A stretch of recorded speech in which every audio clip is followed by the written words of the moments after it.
Assalomu alaykum. Hurmatli kuzatib boruvchi insonlarimiz, Haqiqat yo'llar kanali obunachilari, hurmatli vatandoshlar. Men yana sizlar bilan Haqiqat yo'llar kanali admini Saidqulova Gulshoqman. Bundan bir necha kun oldin mana shu Olot tumanida joylashgan 27-ton MTTda ro'y bergan bir achinarli holat yuzasidan, ya'ni mudira, metodist va tarbiyachi o'rtasida yosh go'daklar oldida bo'lib o'tgan sharmandali bir janjal holati bo'yicha video olib chiqqan edik. Bu ta'lim sohasida bo'layotgan bunday holatlarni xullas kalom jamoatchilikka e'lon qilish uchun u yerda kaltaklangan tarbiyachi, ya'ni mudira va metodist tomonidan kaltaklangan tarbiyachi tomonidan norozilik video murojaati borligi uchun buni e'lon qilgan edik. Shundan keyin o'sha bog'cha mudirasi Jonazarova menga qarshi bloger yollab, o'sha bloger Nodira Bo'ldiyeva degan o'zini jurnalist deb tanishtirgan bir jurnalist xonim meni ijtimoiy tarmoqda qonunbuzarlikda ayblab, meni huquqbuzarlikda ayblab, meni tuhmatda ayblab, xullas noto'g'ri chiqishlar qilishda ayblab, xullas kalom video murojaat bilan chiqib, o'sha bugungi kunda ayrim o'g'ri va korrupsioner, o'z manfaati yo'lida hech narsadan tap tortmaydigan rahbarlarga qarshi kurashaman deb bugungi kunda javobgarlikka tortilib, bugungi kunda tahdid va bosimlarga uchrab qamalayotgan haqqoniy blogerlarimiz, jurnalistlarimizni ham misol keltirib, to'lqinlanib gapirib, o'sha Nodira Rajabovna degani. Xullas kalom, mana shu Saidqulova Gulshoqning ham blogerlik faoliyatini tekshirishlaringizni deb so'rayman deb o'zicha video murojaat bilan chiqqan edi.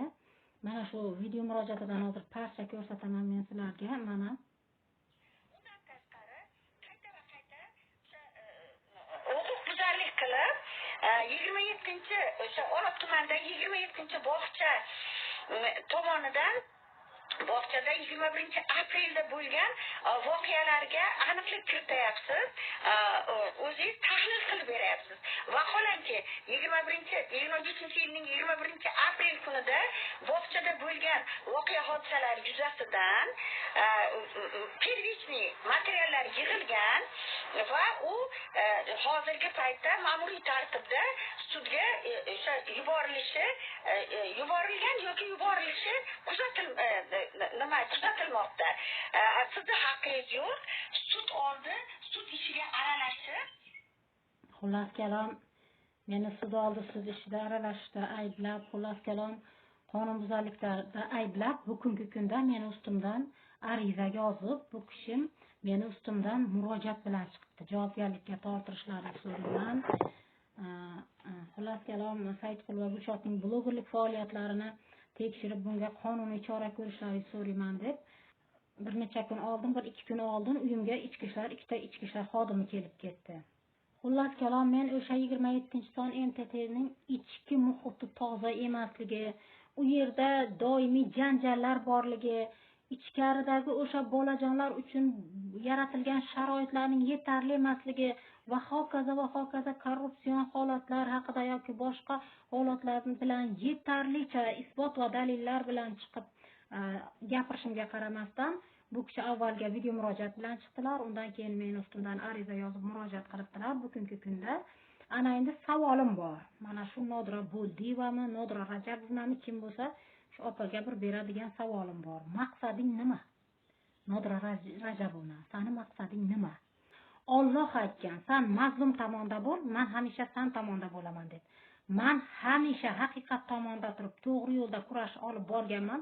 Bundan keyin ham hech qanday bir kuch, hech qanday bir ta'sir meni bu yo'ldan qaytara olmaydi. Meni qo'rqitishmi yoki sindirishmi maqsading nima? Nima maqsadda bel bog'lab bunchalik shijoat bilan kurash boshlading? Nima uchun? Nima qilib bilasan? Sen emas, meni qo'rqitish yoki sindirish aytib qo'ying, sen emas. Yana gapingda meni singlim deb bonalab, shonalab, o'zingcha Toshkentga keling, men sizni o'zim kutib olaman, men sizga maslahatlar beraman deysanmi, ey? Men Toshkentga borib kelib yurgan ayolman. Lekin Toshkentga borsam men sen bilan uchrashmayman. Hayotda uchrashmayman. O'zi xalqimiz dardi bilan kuyib pishib yurgan faollarimiz bor, uchrashaman desam. Kim bilan uchrashishimni yaxshi bilaman. Men Toshkentda bor, nima uchun sen bilan uchrashishim kerak? Sen bilan men uchrashmayman ham, iloyim uchrashmaganligim, sen bilan men qarama-qarshilik edamiz, opa. Maqtashlik, maddohlik bu blogerlarning, jurnalistlarning ishi emas. Jurnalist bugungi voqelikni qanday bo'lsa shundayligicha yoritish kerak. Oqni qora, qorani oq deyish kerak emas. Yo'nalishimiz bitta bo'lgani bilan boshqa tomondamiz bizlar. Hurmatli Nodira Rajabovna, meni o'zingcha chiqishlaringda qonunbuzarlikda ayblading, huquqbuzar deding, qayta huquqbuzarlik sodir qilyapti deding, tuhmat qilyapti deding. Sen kimsan dedim. Sen sudmisan, prokurormisan, ekspertizamisan, jurnalistmisan? Bir fuqaroni tuhmatda ayblash uchun avvalo sud ekspertizasining, lingvistik ekspertizasining xulosasi kerak bo'ladi. Sen kimsan? O'zingdan tilshunos yasab olganmisan?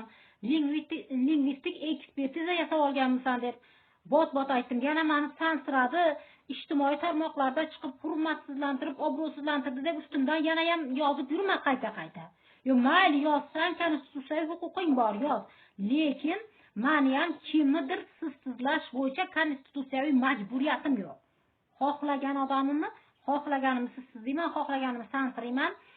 Hurmatimni qanday qadrlansam shunday qadrlayman. Hech kimni sizsizlash bo'yicha konstitutsiyaviy majburiyatim yo'q. Shuning uchun yana ichki ishlari, boshqa tashkilotlari qayta bezovta qilib, unaqa qilib yurmanglar. Yana bir chiqishingda aytyapsanki, o'sha 21-aprel kuni 27-dan NTTda bo'lgan urush janjal holati bo'yicha men boshqarma bilan bog'landim. Mudiraga nisbatan hayfsan e'lon qilingan. O'sha 3 million oylik olsa shuni 1 millionni davlatga to'laydi. Shunaqa hayfsan berilgan deb o'zingcha nima qilyapsan. Lekin o'sha sen bog'langan boshqarma bilan men shaxsan borib uchrashganman o'sha paytlarda borib uchrashganman. Menga nabarot o'sha boshqarma boshlig'i, xalq ta'limi viloyat bo'limi boshqarmasi boshlig'i aytayaptiki, urush holatidan keyin o'tkazilgan tekshiruv bo'yicha berilgan hayfsan bo'lib o'tgan 21-apreldagi bo'lib o'tgan o'sha urush janjal holatiga hech qanday aloqasi yo'q degan ma'lumoti berdi boshqarma boshlig'i menga. Hech qanday aloqasi yo'q. U faqat ish faoliyati davomida yo'l qo'yilgan xato va kamchiliklar uchun o'sha mudiraga berilgan jazo, hayfsan jazosi degan bizga ma'lumotni berdi. Bo'lib o'tgan urush janjal bo'yicha sud qaroridan keyin qo'shimcha taqdimnoma kiritilishi o'z nazarda tutilgan qonunda. Mana shunday bo'lishi kutilyapti. Hol buni ham endi sudi nimasi harakatini, sudi faoliyatini, sudi shaffofligini, qonuniyligini, haqqoniyligini kuzatib tomosha qilamiz. Holat bo'yicha o'zi mana bu ta'lim sohasida ayniqsa yosh go'daklar oldida bo'lib o'tgan bunday holatdan keyin sud o'zi qo'shimcha ravishda ajrim yoki taqdimnoma kiritilishi kerak. Shuning uchun senlar kimni aldab o'tiribsan bilmayman. Xalqimi yoki o'zlaringmi? Kimni aldab o'tiribsanlar o'zlaringcha? Ta'lim sohasida yosh go'daklar oldida bo'lib o'tgan bunday vahshiyona janjalni shunchaki hayfsan jazosi bilan yopti qilib tinchitib qo'yish, demak bu ta'lim tizimimiz, kelajagimiz, jamiyatimiz kiradigan joyga kirib bo'lgan degan xulosani beradi, qo'pol qilib aytganda. Agar shunday haqiqatda ham bitta hayfsan bilan bu tinchitib yopib qo'yiladigan bo'lsa, bu kelajagimiz hammasi barbod bo'lib, o'sha nimaga tubsizlikka qarab ketyapmiz degani bu. Boshqacha buni ta'rifi ham yo'q, boshqacha buni hech qanaqa xulosasi ham yo'q. Qisqa qilib aytganda. Shuning uchun yig'ishtiringlar ortiqcha safsatabozligi, nima keragi bor? O'sha boshqarma sizlarga yolg'on ma'lumot berganmi yoki bizga yolg'on ma'lumot, noto'g'ri ma'lumot berganmi? Bu endi vaqt keladi, vaqt ko'rsatadi. Vaqt soati keladi o'zi. Shuning uchun meni ijtimoiy tarmoqlar orqali obro'sizlantirishga urinib, menga tuhmatlar qilib, kamiga ustimdan yozib, bitta Gulnoz degan profiling o'zlaringga tegishli profil orqali menga haqoratli so'zlar yozib, kommentariyalarda meni obro'sizlantirishga urinib o'tirma. Hamma bilan o'ynashsang ham men bilan o'ynashma. Nodira Rajabova, sendan boshqalar ham yozib ko'rganman ustimdan. Senga emas meni sindirish yoki qo'rqitish, senga emas, bandasiga emas aytib qo'yin. Men yana bir marta aytaman. haqiqat yo'lida boshga qilich kelsa bir haqiqatni gapiradigan, o'lsa ham bir tik to'xtab o'ladigan ayolman. Oq deyman, qorani qora deyman. Ana shu. Men senga o'xshagan bitta-ikkita solmani sindirish uchun duxi ham yetmaydi, qurbi ham yetmaydi. Shuning uchun bilib harakatini qilib, bilib ishingga qil. Nodira Rajabovnamsan, kim bo'lsang shu. Bu gaplar 27-son NTT direktori, mudrasi Jonazarovaga ham tegishli bu gaplar. O'zlaringcha kim qayerdagi qamalgan, dordan qochgan, oq padarlari yo'l boshchi qilib olib, qayera borishing manziling aniqsanlar, manziling balli. Sud ishiga sizni aralashishga haqqingiz yo'q deb nimalar deb qaysi dargohlarda ta'lim olgansizlar sizlar o'zlari? Qaysi dargohlarda ta'lim olgansan Nodira Rajabovna?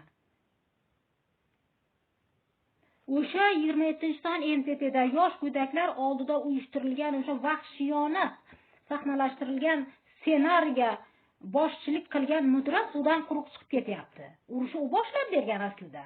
Uni oqibatida bir bechora tarbiyachi vahshiylarcha kaltaklanib, uni tishlab, nimalar qilmabdilar. Lekin mudira xonimga hech qanday ayblov e'lon qilinmagan, u suvdan quruq chiqib ketyapti. Kim biladi bu yerda mudira va ichki ishlar xodimi o'rtasida korrupsiya bo'lmaganiga kim kafolat beradi? Nima uchun indamay qarab turishimiz kerakdi? Nima uchun gapirmasligimiz kerak internetda chiqib? Nima uchun uni shohi bormi urushi u boshlab, janjali u boshida turgan, u boshlab bergan, oqibatda u yerda katta vahshiy janjal bo'lib ketgan vahshiyona. Nima uchun u suvdan quruq chiqib ketish kerak? Nima uchun bu adolatsizlikka, bu qonunsizlikka, bu nohaqlikka biz jim qarab turishimiz kerak edi? Nima uchun? Ota-bobolarimiz aytgan, bir adolatsizlikni ko'rib turib ham churq etmagan inson o'sha johillikka sherik bo'lish bilan barobardir deb. Nima uchun sudingda qachon hukm o'qish kerak deb, nima uchun jimgina qarab turishimiz kerak? Bu poyezd ketib bo'ldi, bilet manda qoldi degan gap bo'ladiki bu. Nima uchun indamay ichki ishlar xodimining noto'g'ri qarorini e'lon qilmasligimiz kerak? Nima uchun gapirmasligimiz kerak? Nima uchun e'tiroz bildirmasligi kerak tarbiyachi? Nima uchun haqqi yo'qmi? Qayerda yozilgan? Qaysi qonunda yozilgan? Prezidentimiz nima deyaptilar yuqoridan turib? Korrupsiyaga qarshi, nepotizmga qarshi, yashirin iqtisodiyotga qarshi butun jamoatchilikni jalb qilgan holda harakat qilishimiz kerak deyapti. Kim biladi bu mudira bilan ichki ishlar xodimi o'rtasida korrupsiya bo'lmaganiga kim kafolat beradi? Nima uchun jim qarab turishimiz kerakdi? Yo'q, jim qarab turish yo'q. Biz unaqa ta'lim olmaganmiz. Xalqimizning bugungi kundagi murojaatlarini ijtimoiy tarmoq orqali olib chiqib, huquqiy tomondan yordam berib, kerak bo'lsa bitta ikkita advokat vazifasini bajarib yuribmiz jamiyatda.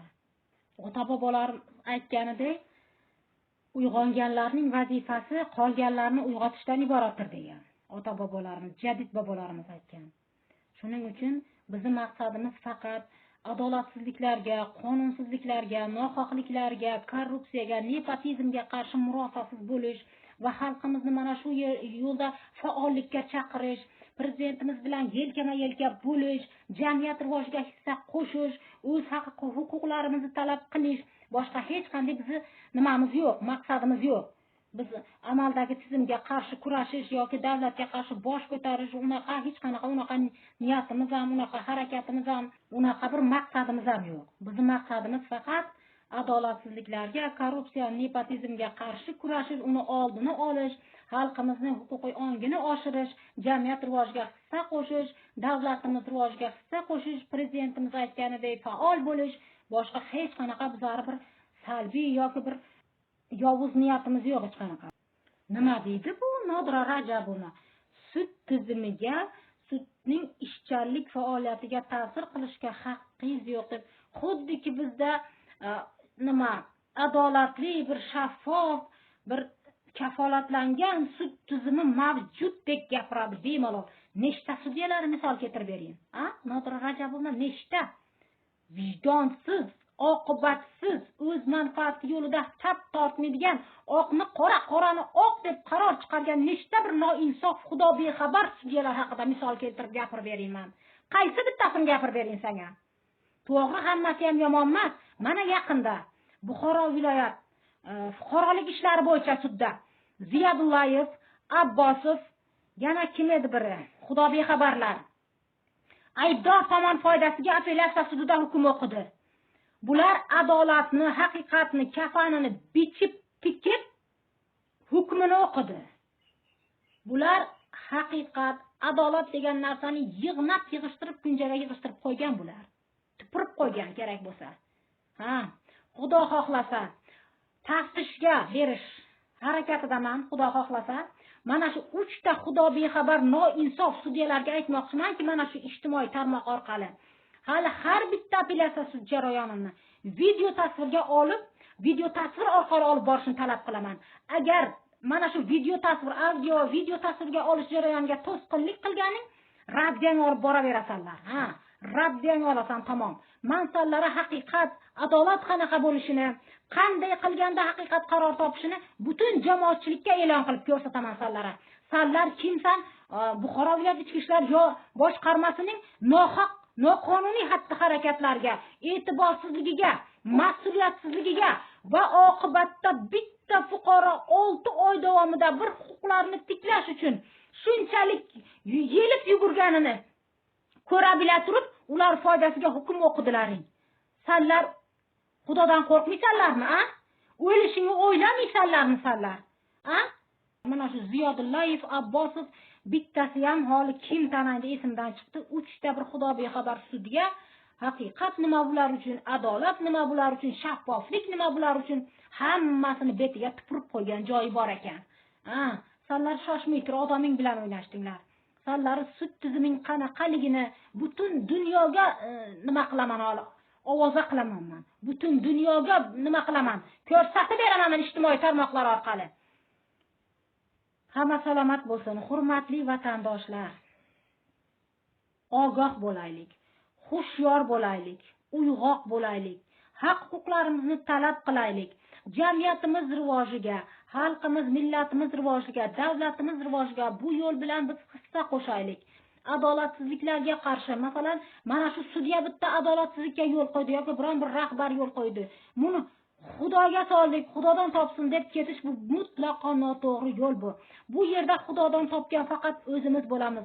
Chunki jamiyat rivojlanish o'rniga, davlat rivojlanish o'rniga faqat tubsizlik sari sho'ng'ib boradi. Bu yo'lda faqat Xudodan topadigan o'zimiz bo'lamiz. Eslaringizdan chiqarmanglar, hurmatli vatandoshlar, doim faol bo'linglar. Doim haq-huquqlaringizni talab qilinglar. Hech qanday adolatsizlik yoki qonunbuzarlik, qonunsizlik, nohaqliklarga jimgina indamasdan qarab turmanglar. Faol bo'linglar. Hamma salomat bo'lsin.